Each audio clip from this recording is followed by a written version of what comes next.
Онгоцны ослын аймшигт дүүх. Энэ явдал 1972 оны 10 дугаар сард болсон юм. Уругвайн регбигийн залуучуудын баг Чили улс руу найз нөхөд хамаатан саднангуудынхаа хамтаар нисэж явжээ. Онгоцны бүхээгт ердөө 45 хүн байсан юм. Жижиг онгоцоор Уругвайгаас Чили хүрэхийн тулд Аргентины өмнөд хэсгээр дайрч, Андын нурууны өмнөд хэсгийг туулж, дараа нь хойд зүг рүү чиглэлээ өөрчлөх урт удаан аялыг хийх байв. Учир нь Андын нурууг шууд хөндлөн туулах нь аюултай байсан юм. Гэвч нисгэгч зарчмыг дагсангүй. Онгоц уулын орой мөргөж хідэн хэсэг болсон байна. Онгоц зорчигчдийнхаа хамтаар цасан дээгүүр гулсаж, яг л чарга адил доошоо харур дараа нисжээ. Ослын үеэр 12 хүн нас барж 5 сураггүй алга болсон юм. 30 хэмийн хүүтэнд цогцснуудын дунд цасан дотор хідэн цаг хөвцсөн регбигийн багийн ахлагч Нандо Парадо гэнэт нүдэ нээжээ. Түүнийг үзсэн эмчнэр хожим хүйтэн л түүнийг авралаа гэцгээж байв. Учир нь цас жавар 2 организмын бүхий л үйл ажиллагааг удаашруулж тархиндаа авсан гэмтлийн улмаас харуулсан цус комд оруулсан байна. Онгоцонд Нандотой хамт түүний ээж болон бага эмэгтэй дүүн явжээ. Ээж нь нас барж дүү охин нь хүнд бэртэн ухаан алдсан байв. Нандо дүү рүүгээ мөлхөн очиод 4 шөнө 3 өдрийн дараа нас барах хүртэл нь тэрсэн гэдэг. Амьд үлдгэсэд дараараасаа хороог орхисоор байлаа. Тэд амьдралдаа бараг цас үзээгүн дээр идэх хоол дулаан авцсгүй. Далайн төвшнөөс дээш 3600 м өндөрт байлаа.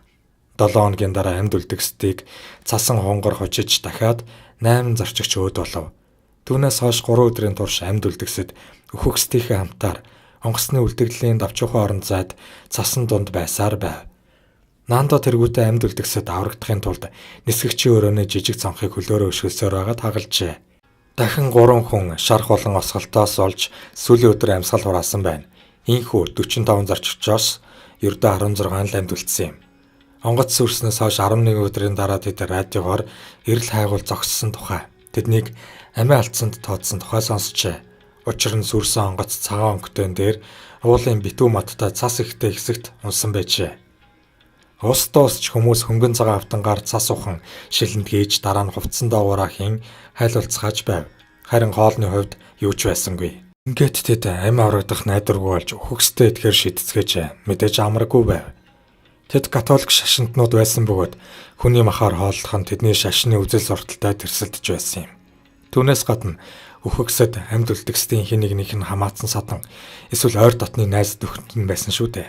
Тиймээс тэд хэнийх нь ч танил биш бас осолд буруутгагдсан нисгэгчийг эхэлж идэхээр болжээ. Ингээд хүнстэй залгасан тэд хэрхэн амь гарах аргаа бодож эхэлсэн байна. Нандо Парадо, Роберто Канесса, Нома Туркати, Антонио Винсентен нар Чилийн ногоон хөндийг хүрэхийн тулд баруун зүг явахаар шийджээ. Нисгэгчдийн ярьж байснаар энэ хөндий онгоц унсан газраас баруун зүгт хэдхэн милийн зайд байх ёстой байв. 18 настай Канесса тэдэнтэй цуг явахаас татгалзаж өвөл дуусахыг хүлээе гэсэн саналтай байжээ. Гэвч бусад нь юу ч болж байсан явахаар шийдсэн байна. Эхэндээ аян амжилттай болж багийнхан онгоцны сүүлх хэсгийг ачаатай хамт олсон байна. Эндээс тэд дээшнээс шоколад, тамхи, цэвэр утас, хамгийн гол нь аккумуляторын батарей олжээ. Аяны 2 дахь шөнө цаг агаар муудаж тэдэгээл хөлдөөд өгчихсэнгүй. Ийхүү тэд уулнаас гарч чадахгүйгээ ойлгожээ. Боцох хэрэгтэй болж сүрсэн онгоцон дээр ирсэн тэд дээшнээс олсон даавны хэсгүүдээр хөнжил ойсон байна. Батарей тусалсангүй. Тэд эхэндээ аюулын дохиод амжуулагч болгон ашиглана гэж бодож байсан ч норсноос болоод бүтээгүй байна. 3 нь дахин ногоон хөндийг хайх ярилд зориглон гарлаа. Гэвч 3 дахь өдрөө цаашаа маш удаан явах болох нь гэдгийг ойлгоод Нандо Канесса нар Висентинаг лагер руугаа буцааж түүнээс нөөц хүний махыг аван өөрсдөө цааш хөдөлжээ.